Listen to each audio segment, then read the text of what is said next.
A 1.200 metros de altitude, diretamente de Soprabolzano, eu sou Guto Brignoli. E eu sou Miguel Teixeira. E nós estamos aqui para mais uma semana, mais um episódio do podcast Faça-se a Música. Miguel, essa semana a gente ficou sabendo da morte de um grande pianista, né? Você como pianista, bom, a gente como brasileiro e como músico, talvez sinta a perda de Nelson Freire de maneira mais ainda um golpe grande, né? Porque era um pianista realmente único.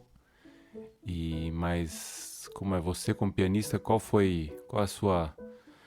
O Nelson Freire teve influência na sua carreira, nas suas escolhas como pianista?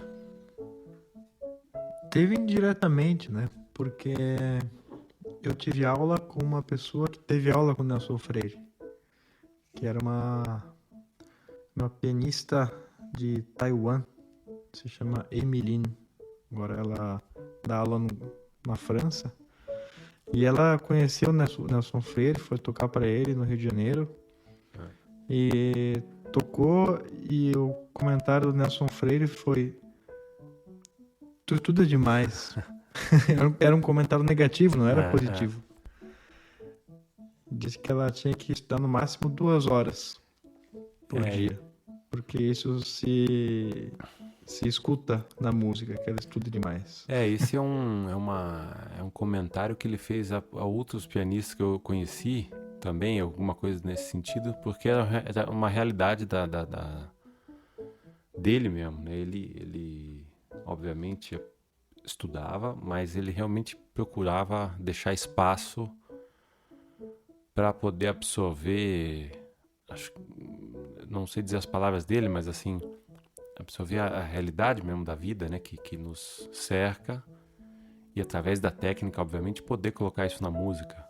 Mas sem esse elemento da vida cotidiana, ele realmente enxergava, ele sentia isso, né? Tanto que você está dizendo aí dessa Emeline, dessa professora sua, né? Que confirma.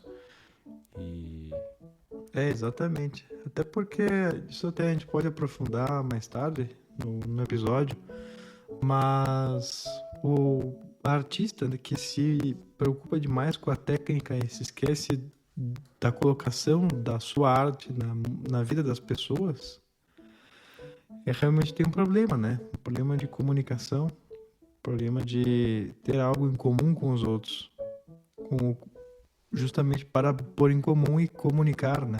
Exato, com certeza. E talvez um problema que se acentuou muito, eu imagino, no último século, talvez, ou principalmente no último meio século. Não, acho que já no último século mesmo, com o nível dos pianistas e dos instrumentistas em geral, das orquestras também. A gente já falou sobre isso, né? Mas aumentou muito, mas também por motivos assim, por exemplo, tem as gravações que as pessoas podem se ouvir de novo, podem ver onde errou, onde não errou, o que aconteceu, o que não aconteceu. Então, existe uma exigência, depois os vídeos que ficam, né?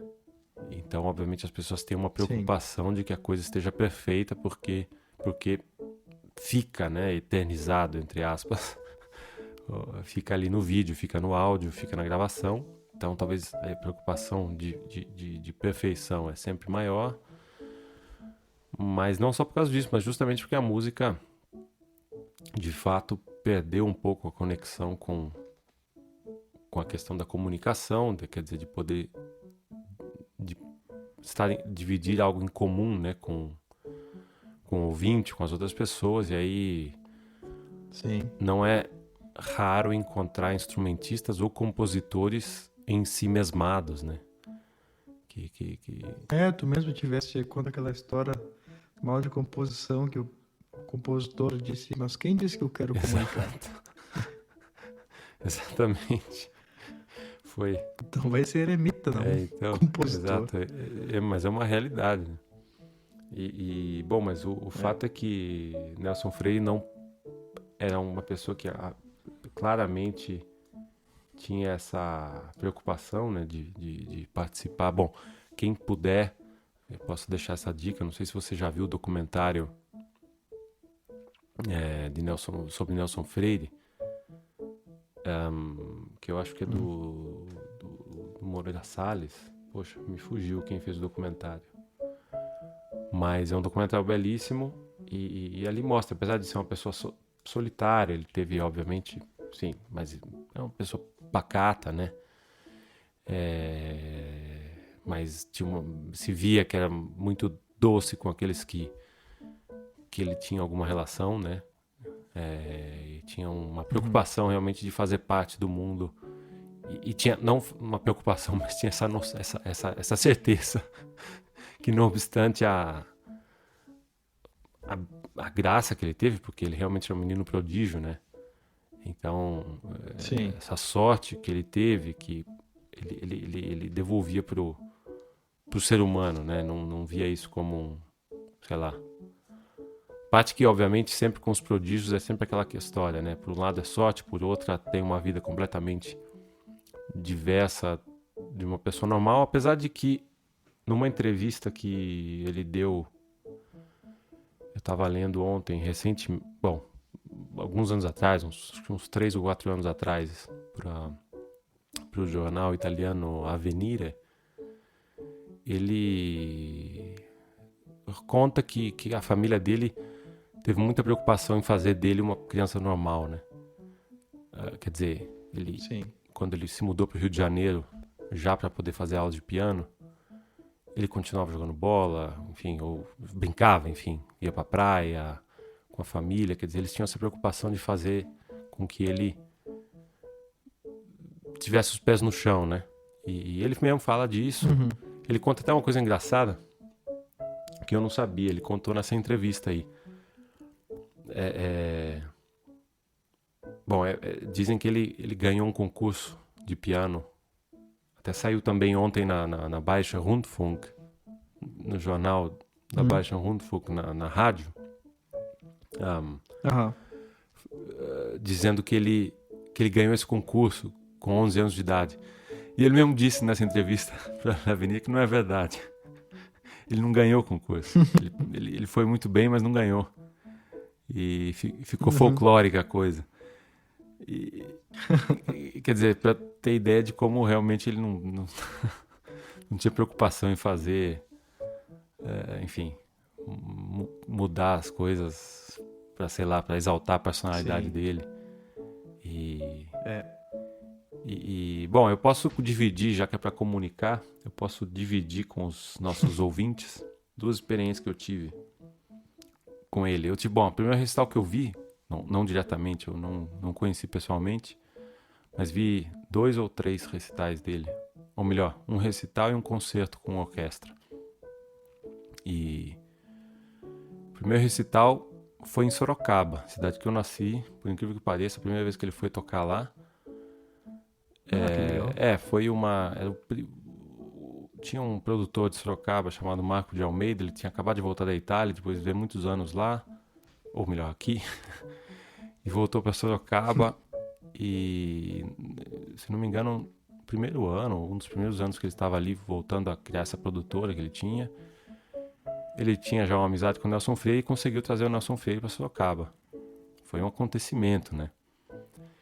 E acho que eu tinha uns 19 anos, 20 anos de idade. Eu tinha tava na faculdade, mas eu sempre, já comentei outras vezes, eu sempre tava ali, poxa, será que é isso mesmo que eu faço, que eu não faço, né? E era apaixonado por música clássica. Comecei a me apaixonar muito mais naquele período que eu comecei a assistir mais concertos e tal, tanto na Unicamp, com a Orquestra de Campinas, como na USESP, que eu ia muito para São Paulo.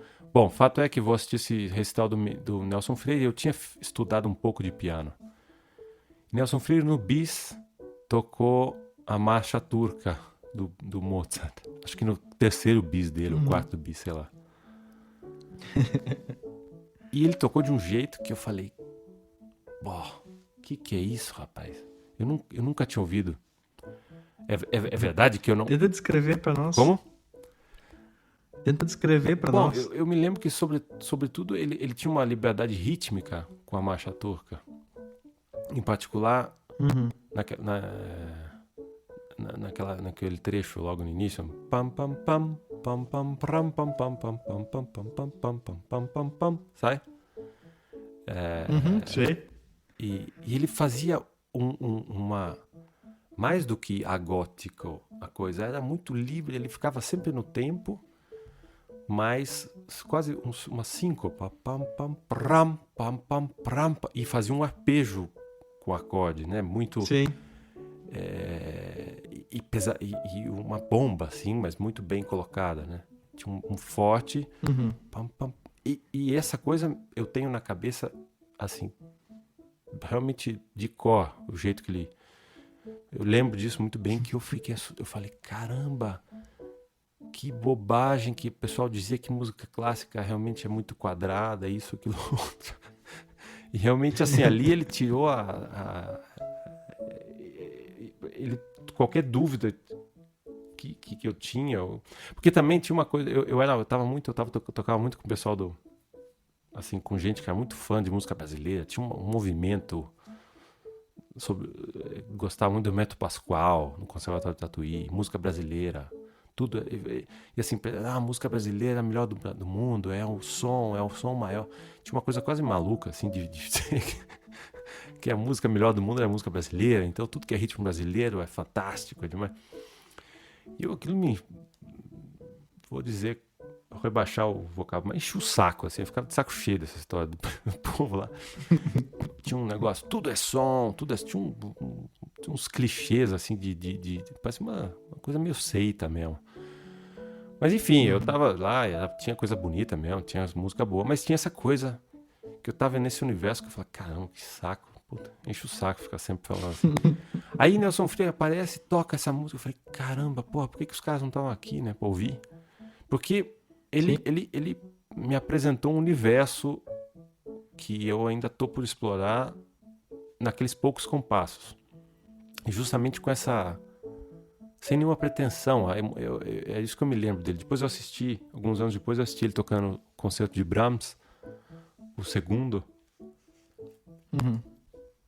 Bom, fantástico também, assim, eu consegui, eu não lembro, eu estava no Rio de Janeiro, não me lembro mais quando foi exatamente, mas eu lembro que eu consegui um ingresso lá em cima mesmo. Quem já foi no Teatro Municipal do Rio, né, dá para ir lá no último andar, que você não vê quase nada do palco. E estava lotado o teatro, eu consegui esse ingresso, eu não sei se algum amigo da orquestra me deu, não me lembro. Só que eu fui lá para cima e foi maravilhoso. Então e daí aconteceu uma coisa muito interessante, que eu lembrei desse acontecimento no sábado à noite. E Sim. eu te contei, né? Até eu te falei. Contou. Não, melhor, no domingo à noite. Porque o Nelson morreu no dia 2, né? Não, no dia 1º ele morreu. Na segunda. E eu tive essa lembrança desse acontecimento em Sorocaba no domingo à noite. Me veio na mente, assim, na memória. Eu acordei no dia seguinte, fiquei sabendo que ele tinha falecido. Bom, divido aqui com vocês essa pequena história que, se eu posso, para quem talvez não tenha tanto, não conhece tanto, eu tenho certeza que tanta gente tem tantas histórias com o Nelson Freire, porque um músico assim deixa marcas por onde passa, né? E depois tinha o fato, realmente, tanta gente diz da personalidade dele, muito amável e tal, que é uma outra característica que independente do quanto era brilhante tocando piano, acho que quando a gente morre, isso que conta também, né? São os aspectos humanos, os aspectos humanos, né? E é interessante essa coisa do Mozart. Eu, desde que vim aqui para Itália, e agora a gente está numa região que é meio Itália, meio Áustria, né? Que eu comecei a entender o Mozart, a música do Mozart, como se toca Mozart, né? Que não é nem um pouco quadrado. Ele requer um ritmo elástico, uma energia que muitas vezes falta, assim, pelo menos no ambiente mais escolar, né? Uhum. E é justamente, existe um axioma de Mozart que diz que Mozart é fácil para quem está começando e difícil para quem já é avançado. É isso mesmo. Essa é ótima. É, Essa é ótima, é verdade mesmo. Tanto que tem muita coisa que o Mozart, até pelo quanto ele começou também, um prodígio, né? Óbvio, todo mundo sabe, ele morreu com 36 anos. Então imagina tudo que ele compôs em 36 anos. Ele começou muito cedo, mas além de ele ter começado muito cedo, ele jamais... Isso é uma beleza também na música de Mozart, né? Acho que não existe um momento que ele perdeu o frescor. é, Eu não sei se a pureza, mas eu diria que é alguma coisa nesse sentido, a pureza da composição como Spiel, né? Que também sim, justamente em alemão, em inglês, se é. utiliza a mesma palavra, né? Ou melhor, Francês também. sim, em francês também, jouer, né? É, E então acho que Mozart é um dos que retratam isso de verdade, né? Mas então esse frescor da música de Mozart continuou, acho que isso existe em todas as obras dele, mesmo as mais densas e mais dramáticas, mas justamente na maneira de conduzir acho que em tudo, na orquestração dele. Eu estava ontem mesmo ouvindo, até te mandei um link, pode deixar até esse link aí para as pessoas, para os ouvintes, de uma execução no Festival de Salzburg, com a uhum, direção de Christian Thielmann, regendo o Requiem de Mozart, né? sim, Que com a Staatskapelle Dresden. Bom, óbvio, é um Requiem, na verdade é a última obra de Mozart, que ele não é uhum, inacabado, né? E alguns alunos deles dirigido principalmente por um que tinha o sobrenome de Süß, eu acho. Mas ele, bom, enfim, os alunos terminaram, né? O sim, Requiem. Então, bom, não precisa dizer que é um Requiem, feito a uma missa para os mortos, né? Para o descanso eterno, para pedir o descanso eterno. Mozart acabou uhum, morrendo fazendo, quer dizer, poderia se dizer que é uma obra pesadíssima, mas mesmo ali você sente essa facilidade com que certo frescor, assim, que enfim, como você disse, no final das contas ele teve sempre essa visão, ele escreveu desde muito pequeno peças que funcionam para a educação, para a didática musical, mas ao mesmo tempo tem uma gama enorme de possibilidades de interpretação que mesmo com muita experiência, às vezes não é fácil, né? é. E a gente pensa, no Brasil, a gente tem a imagem que Mozart era um alemão, né? Aí vem imediatamente a associação do cara rígido, quadrado. Só Ah, que para os alemães, Mozart é austríaco, né? ah, E, ou seja, é o mais, é o menos quadrado de todos os germânicos, né? aham, aham. Justamente é o austríaco. Então, e é essa justamente a grande beleza que eu acho na obra do Mozart, além da grande fluidez com que ele escrevia, né? E isso se sente na própria música. É essa flexibilidade, essa energia, né? Esse ritmo elástico que faz a música funcionar bem. E ele é essencial para quem toca Mozart, né? Justamente, eu gosto de dizer ritmo elástico, É, porque eu acho que é a melhor definição, né? A gente estica um pouco aqui para restringir um pouco depois e no fim sai o tempo certo. exato. É verdade. E E bom, você falou do Mozart austríaco, o que é fato, mas a capacidade que ele tinha também de trabalhar e o amor que ele tinha pela Itália, pela música italiana, pelo espírito, vamos assim dizer, mediterrâneo, também era Sim. muito grande. Ele tinha, bom, as coisas que ele musicou em italiano realmente são melhor do que muitos compositores que têm a língua materna, né? Que tem Sim. o italiano como a língua materna. E, enfim. Mas sabe o que eu descobri lendo uma biografia do Haydn? Que os compositores na Áustria aprendiam italiano. Era um dos requisitos necessários para ser um bom compositor, né? Era justamente saber italiano, pelo menos no nível mínimo. Hum, Então, eu acredito sim que o Mozart sabia se comunicar em italiano, até pelas viagens que ele fez à Itália e pela importância que essa língua tinha na época. Né? Naquela época, o reino de Nápoles pertencia à Áustria, hum, hum, como também o Vêneto. hum, Então, o italiano era uma das línguas do reino. Por isso que também tinham tantos italianos na corte austríaca. hum, hum. Italianos Bom, compositores, né? Eu quero dizer. sim, sim. O Mozart, bom, já que a gente está falando dele aqui, perto da minha casa tem uma. Não sei se eu não sei se eu mostrei a você, mas Mozart esteve numa casa aqui muito perto da minha quando ele veio visitar, esteve de passagem por Bolzano Uhum. e ele ficou aqui por uma ou duas noites na casa do então prefeito. Tem uma plaquinha ali, uma casa. Ele teria dormido ali, talvez num retorno de Veneza ou no retorno de algum outro. Importante dizer que naquele tempo aqui era Império Austro-Húngaro, né? Aqui onde a É, gente mora. eu acho que se não me engano, o Império Austríaco e Austro-Húngaro, né?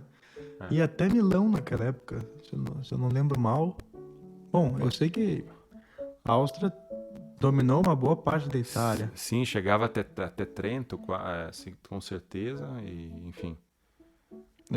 É, Sim, era um império realmente poderoso e enorme, né? Geograficamente muito expandido, espaço por grande parte da Europa. Bom, a gente começa falando de Nelson Freire, que é brasileiro, mas desde muito pequeno também cidadão do mundo ele foi morar em Viena, acho que ele tinha 14 ou 15 anos, né? uhum, E então, quando a gente fala de música, é bem fácil acabar se falando de um país, de outro, e como a música é sempre um ótimo passaporte para poder, enfim, estar presente em tantas realidades, né? Essa eu acho que é sim.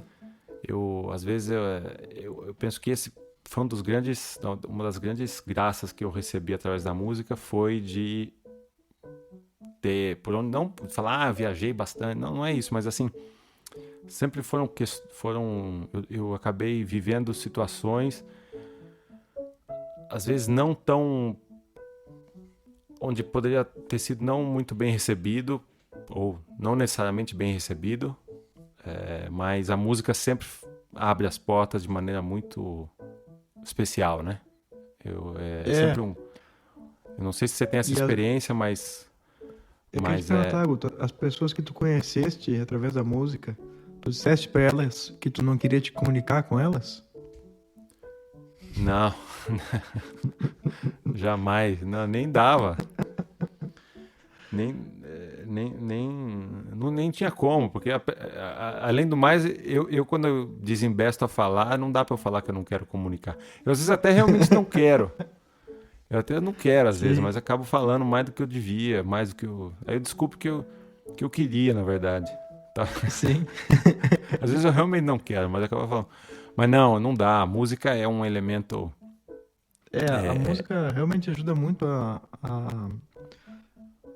comunicar com pessoas de países muito diferentes, né? No sentido de ter alguma coisa, algum interesse em comum, alguma Enfim, para quem trabalha com música, é muito mais do que o interesse, né? Mas Claro, existe um campo comum onde as pessoas podem se comunicar com certeza. e ou pelo menos ter assunto para falar, né? Às vezes falta o recurso da língua, É, mas é. o assunto tem e meio que se dá um jeito de conversar.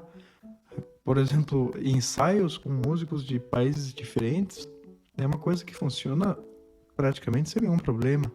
Exato. Só você Nunca vi saber falar o número problema. do compasso. Isso. Ou, é, ensaio com músicos diferentes, música de câmera, né? Não tô falando de Sim, ensaio com sim. regente.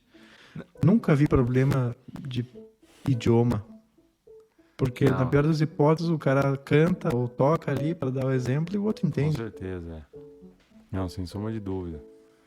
E, não, é uma língua. É uma língua, enfim, é uma língua a mais. Eu sempre digo isso para meus alunos. Eu agora eu dou muita aula de violão, né? Você sabe? Uhum. Não sei se eu já falei aqui Acho que não. publicamente, mas minha ocupação maior como músico hoje é dar aula de violão, que é meu primeiro instrumento.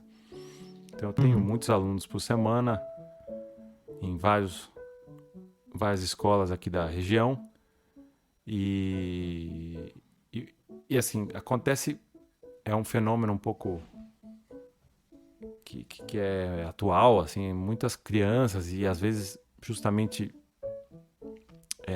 influenciadas pelos pais que não necessariamente querem que os filhos aprendam nota musical. Ah, não, toca alguma coisa legal que ele escuta na rádio, sei lá, né?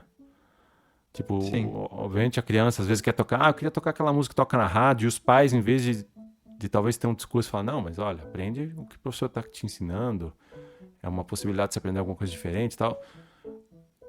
Não poucas vezes os pais são os primeiros a dizer, até escrever mensagem, dizer, olha, ele queria aprender coisa mais legalzinha. E realmente, assim, às custas de perder a possibilidade de aprender bem, ler notas musicais, de entrar profundamente nesse universo da música, que de fato é uma língua, uma linguagem, né? Sim. E como se diz em italiano, é um peccato. É uma lástima, porque não existe essa compreensão, né, hoje. A parte, todas as coisas positivas que a música pode dar, Uhum. existe esse fator da comunicação. Quer dizer, você sabendo se comunicar musicalmente, você já abre uma porta, mesmo que você não seja músico profissional, né? Sei lá, Sim. posso imaginar você mesmo, você fez intercâmbio, mas você não fez intercâmbio como músico, né? Você veio morar na Não. Itália, sei lá, a Mas música te o. abriu outra relação, Sim. outras possibilidades dentro do país que você estava, e isso podia, acho que Sim. você me contou, se eu não, seu pai também, acho que foi fazer intercâmbio quando era jovem. Sim, a Não sei música se eu também é. posso expor essas Claro, pode sim. particularidades da, Pode da, da- sim. da família Teixeira, Ribeiro, mas não é, quer dizer, vai fazer uma outra coisa. Talvez você toca numa banda, canta num Lógico. coral, sei lá, enfim, são quantas outras coisas Ah, mas tem que. que ter cuidado, né, Guto, por causa do coronavírus. Ah, bom, Tem que tocar, tem que fazer um furo na máscara pra tu poder tocar o trombone. exato, exato, Ah, bom, exatamente. É bom, bom, a música ainda mais, pelo amor de Deus, né? Quanta coisa que a gente escuta nesse.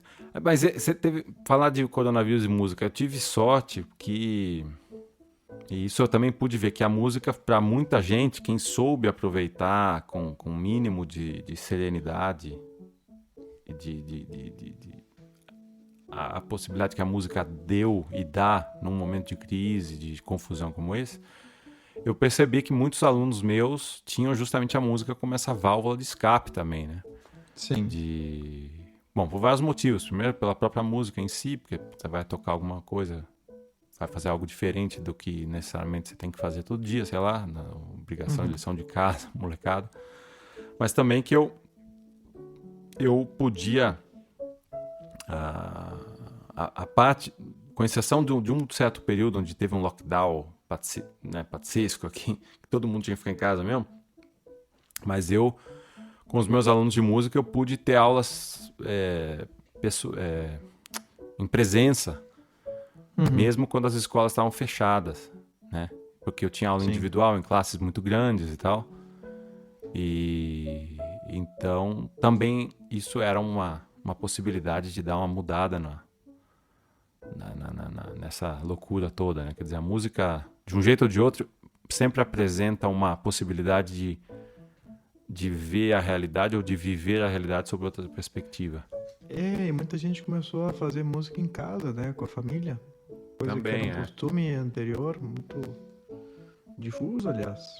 E que se perdeu com o tempo. Então, quando teve o lockdown, os lockdowns, as pessoas voltaram a praticar isso aí. É um hábito saudável.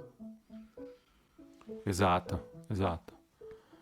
E, bom, já que a gente acabou falando tanto de Nelson Freire e a gente acabou falando de tantas outras coisas, eu acho que isso é bom, isso mostra que ele realmente era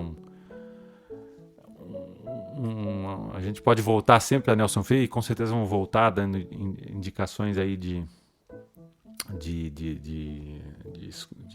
coisas para se ouvir, etc. Mas já que a gente falou de... Bom, é só lembrar assim, que na Itália o tanto que as pessoas iam tocar, fazer música nas sacadas, né? Ah, É uma sim. coisa que até a um certo ponto torrou a paciência, né? Ninguém aguentava mais ver neguinho fazendo um vídeo tocando na calçada, na sacada. Sim. Pois é. E acho que é isso aí, né, Guto? Acho que a gente já falou bastante, né? Já acabou. Dar notícia pro pessoal que finalmente me formei em composição. Ah, é. Fala aí, ué. Nota Boa. máxima.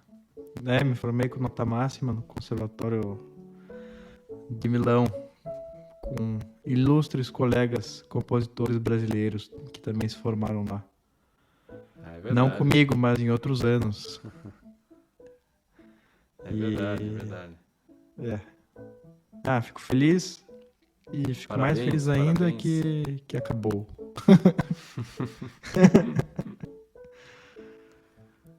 Bom. Mas então tá, né, Guto? Então tá bom, Miguel. Vamos...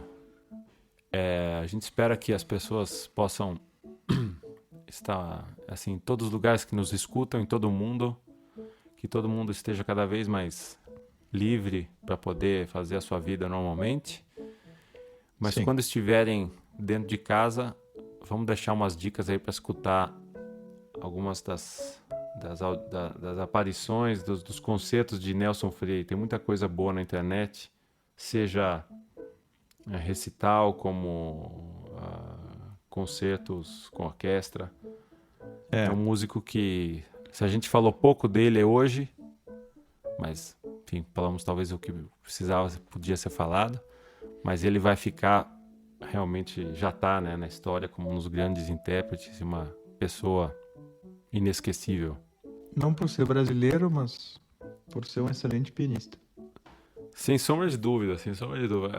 A gente, ele era, quem sabe, não sei se é necessário isso, mas a gente fica pensando quando é que um pianista do tamanho, da grandeza dele vai poder ficar no Brasil e estar mais no Brasil. Mas isso aí é papo para outro.